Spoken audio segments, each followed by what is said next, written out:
అయితే application fee కూడా ఉంటుంది. మాకైతే అప్లికేషన్ ఫీ లేదు. మాకు పేద పార్టీ స్వచ్ఛందంగా ఉంటాం కాబట్టి కాగితం ఒక్క మాత్రం మాకు ఇవ్వాలి. రైట్, మంచి పాయింట్.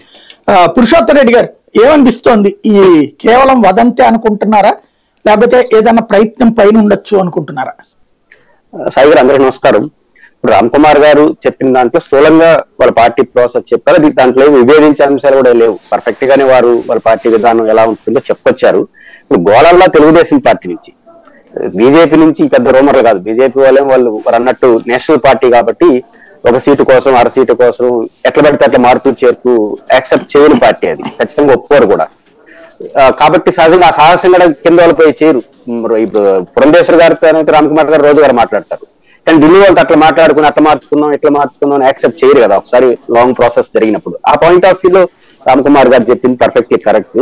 కాకపోతే రఘురామకృష్ణరాజు విషయంలో కానీ కడప విషయంలో రెండు విషయాలు మనం ప్రస్తావించినప్పుడు, అదే అనపర్తి ఈ మూడు సంబంధించి కూడా తెలుగుదేశం పార్టీ నుంచి వస్తున్న రూమర్స్ గానీ నేను చూస్తాను. ఎందుకంటే వాళ్ళ బాధలు బీజేపీ బాధలకు ఎదర బాధలుగా చెప్పే ప్రయత్నం చేస్తున్నారు. నెంబర్ వన్, ఇప్పుడు రఘురామకృష్ణరాజు కేసు ఉంది. ఇప్పుడు రామ్ కుమార్ గారు చెప్పింది పర్ఫెక్ట్లీ కరెక్ట్. వరప్రసాద్ గారు పార్టీలో జాయిన్ అయిన తర్వాత త్రూ ప్రాసెస్ ఇచ్చారు. ఈ హామీ ఇస్తే రఘురామకృష్ణరాజు ఎంతకన్నా ముందు చేరిపింటాడు. ఇప్పుడు ఆయన తిరుపతి పోవాలి, ఆయన ఢిల్లీలో ఉంటాడు 24 గంటలు.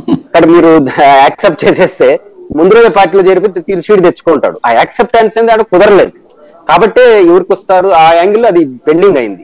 ఇప్పుడు సమస్య ఏంటంటే తెలుగుదేశంకి ఇప్పుడు తలనొప్పిగా తయారైంది. బీజేపీకి ఏం పోయిందేమీ లేదు, మా పార్టీ కాదు పదా అంటారు. ఇంకొన్ని రోజులు మర్యాద చూస్తారు, ఇట్లే మాట్లాడితే సీరియస్ గా రియాక్ట్ అవుతారు.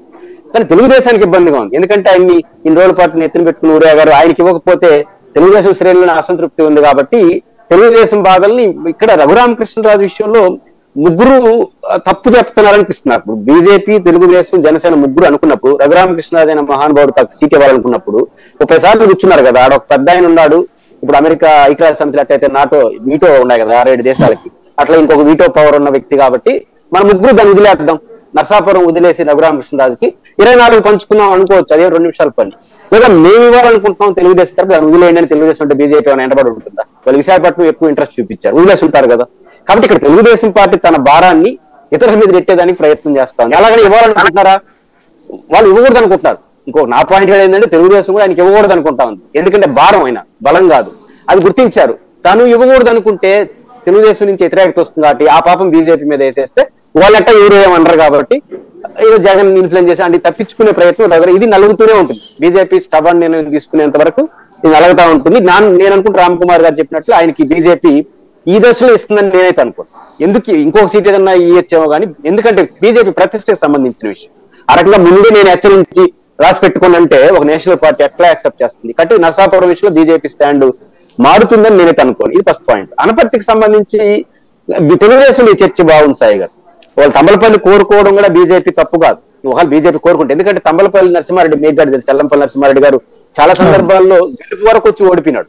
మంచి పర్ఫెక్ట్లీ క్యాండిడేట్, నాకు కూడా వ్యక్తిగతంగా తెలుసు, మంచి క్యాండిడేట్ కూడా ధీటుగా ఎదుర్కోగలరు యాజ్ ఎ పర్సన్. కాబట్టి తంబలపల్లి వాళ్ళు అనపర్తిస్తే ఇది యాక్సెప్ట్ అంటే బెటర్ సీట్ అవుతుంది అనపర్తి, ఎందుకంటే మంచి క్యాండిడేట్, ఆయనకి కెపాసిటీ ఉన్న వ్యక్తి. కాకపోతే వాళ్ళకి ఏమవుతుంది, రాజంపేట లోక్సభ పరిధిలోకి వస్తుంది. మళ్ళీ రాజంపేట